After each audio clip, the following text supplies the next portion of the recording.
Hi everyone, I'm Jenny and I'm going to tell you today about the weirdest day of my life. To give you a little context, this is my cat Tabby, who adopted me between my sophomore and junior years at Ohio State when I was an undergrad. He was a street cat who walked in our house one day and never left. And as that fall quarter got on, hi Tabby, we're talking about you.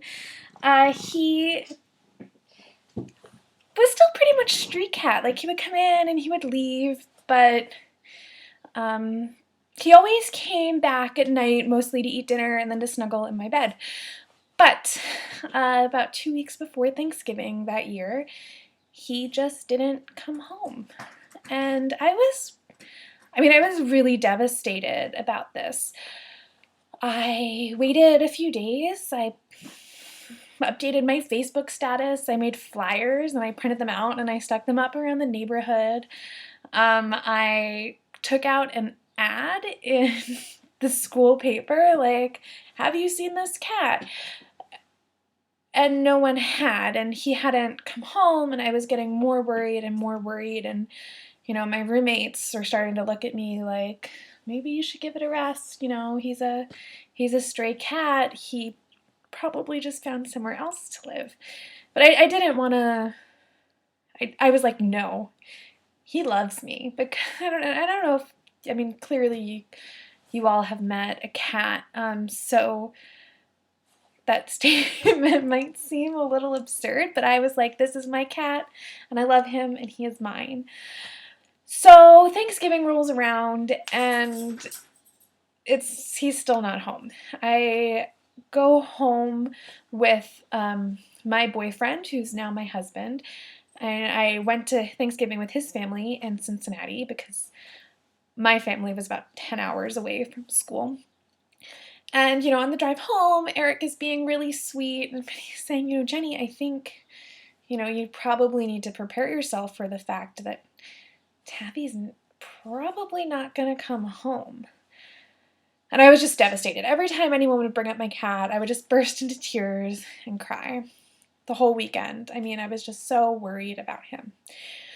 So Thanksgiving goes by, and we get home, and there's a poster on our door, like taped to our door, and it says, "Is this your cat?" And on it is a picture of Tabby wearing his collar, sitting in someone else's living room looking like smug as can be. And I'm like, dude, that is my cat. So I pick up the phone and I call the number on the flyer, and the girl on the other end goes, "Oh yeah, I saw him laying in someone's backyard like 2 weeks ago, and I just forgot to put up the flyers. I took him to the Humane Society." And at this point, like, dread fills me. I had checked every shelter around in the area. I like begged my roommates for rides because I didn't have a car, so they would drive me from like shelter to shelter, and I'd be like looking for my cat. But the problem is, I don't know if you noticed earlier, but his ear is tipped, and no-kill shelters like trap, neuter, release programs often do that to indicate that a cat is feral but has been neutered, and this is what happened to Tabby. So I knew that the Humane Society in Columbus, they usually hold feral cats for about 24 hours before they euthanize them. And I was like beside myself, and I was like, everyone was right, my cat is dead. But just to be on the safe side, I begged my roommate to drive me to the Humane Society. And she did. And I get there, and I'm like clutching this poster. I'm like, this flyer with my cat's picture on it. Because I didn't have a phone that took pictures at that time. This was like 3 years before, I got my first smartphone or anything. I didn't really have anything. So I'm clutching this flyer, and I go up to the guy at the counter and I'm like, listen, I was here last week. You told me you didn't have my cat, but I talked to this lady. She said you have my cat, and this is my cat. And as I'm going, he like sees the flyer in my hand, and he's like, "Wait a minute." He said, "Is he orange?" I said, "Yeah." And he's like, "Okay." Um, he goes, "Is he kind of loud and really friendly?" And I'm like, "Yeah, that's my cat." And he was like, "Hold on." He goes into the back, and my roommates and I are looking at each other like, what's going on? And out he comes holding my cat. And there's this moment where like we look at each other, and this like purr goes through his body, and he leaps into my arms, and I'm holding him, and I'm crying, and he's purring. And the guy at the counter is saying like, normally it's like $50 a day to reclaim an animal, but lady, like, this cat is all yours. And I was like, okay, like, that's very nice of you. I didn't really know why. I thought maybe because I was making such like a crying fool mess out of myself. And but he stops and he goes, but he's like, I have to tell you, like, we scan the feral cats before we euthanize them for microchips, and we found a microchip in your cat. It belongs to the no-kill shelter that trapped him and neutered him and released him. But because of the holiday, the lady who was going to pick him up couldn't get here in time. She's scheduled to come this afternoon. Here's her name and number if you just want to give her a call and let her know that like you have the cat. So I was like, okay, that seems totally reasonable. So we drive home, and I'm like really happy, and there's like cat treats everywhere, and he's purring, and he's in this box. I didn't even have a carrier for him. The shelter gave us this like cardboard box that had holes in it and a handle.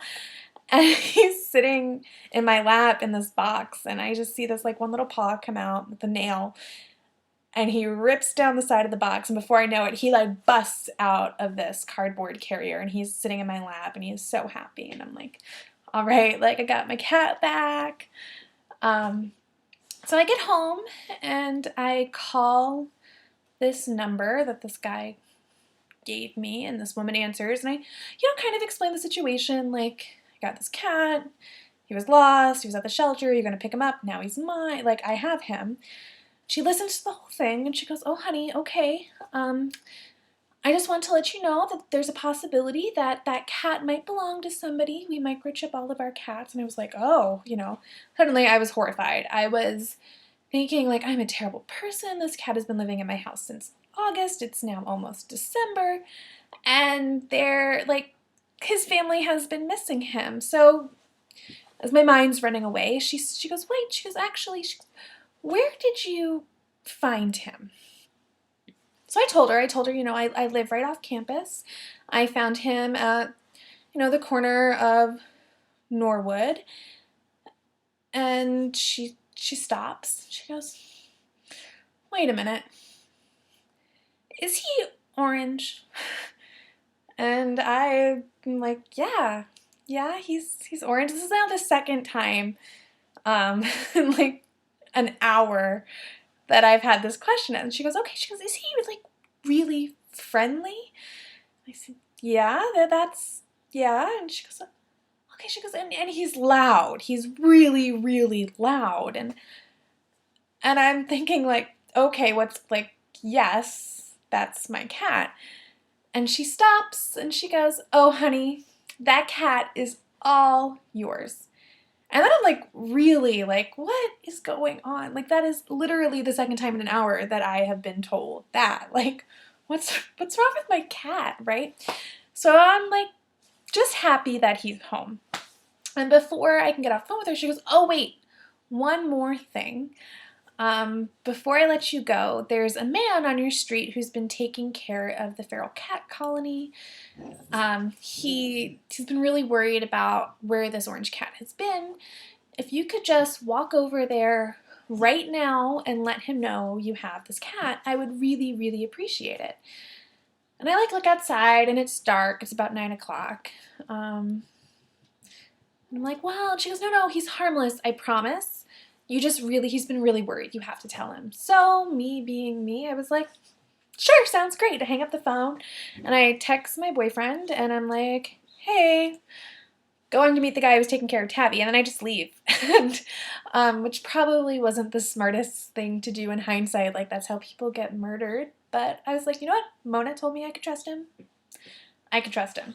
So the house is actually like 3 houses down the street from me, across the street. It's this little log cabin that turns out is one of the oldest buildings in Columbus. It was like one of the first ones there. But this guy lives there, and he's the caretaker at the church next door, and he takes care of all of these cats. And it's set kind of far back from the road, and it's really dark, and it's kind of weird. So I'm like definitely rethinking my decision as I'm approaching this log cabin in the middle of the city. And but before I can talk myself out of it, I am at the front door and I'm raising my hand to knock, and I knock on the front door. And I hear from inside this very burly, like, who's there? And so, me being me, I'm like, oh, it's Jenny. I live down the street. Mona sent me. It's about a cat. And the door, like, cracks open, and he goes, come around to the side. So I'm like, okay, yeah, he's talking to me. That's great. So I go around to the side of the house, hoping that he's not an axe murderer. And so the side door creaks open, and he goes, who did you say you were? And I tell him, I say, my name is Jenny, I live down the street, Mona from Colony Cat sent me, I'm here about a cat. And then the door swings wide open, and there is this man, the tallest man I have ever seen standing there. He's like, must be like 6'8". And he's an old man. He has like white hair, and he's wearing silk pajamas and a silk smoking jacket, like red silk smoking jacket. And dangling from his fingers is this cigarette holder with a lit cigarette in it, like he's some sort of 1940s, dame. And he leans against the door frame and he goes, why, darling, why didn't you say so? Come in. And the next thing I know, I am sitting in this man's kitchen as he's pouring me a cup of tea and handing me cookies, and he's like, tell me about this cat. So I tell him the whole story about this like really, really weird day that I've been having. And I tell him about the cat. And as I start talking, another cat who looks just like Tabby walks by, and he goes, oh, you found Blondie. And I said, oh? And he's like, yeah, this is his brother. I could only take one of them. I am so happy you've given this cat a home. So I'm like, great, we keep talking. It's turning out to be like he's not a serial killer. So I am pleased with my decision to go over there and let him know. He's so happy. And then without warning, he sets down his cup of tea and he goes, well, it's been lovely meeting with you, but you must go now. And like shuttles me out the door, closes the door behind me, and the lock clicks. And I walk home and I open my door and there's my cat waiting for me. He's all mine. So that was the weirdest day of my life. Doesn't every librarian have a cat story? I don't know. Okay, I hope you guys enjoyed it, and I'll see you next time.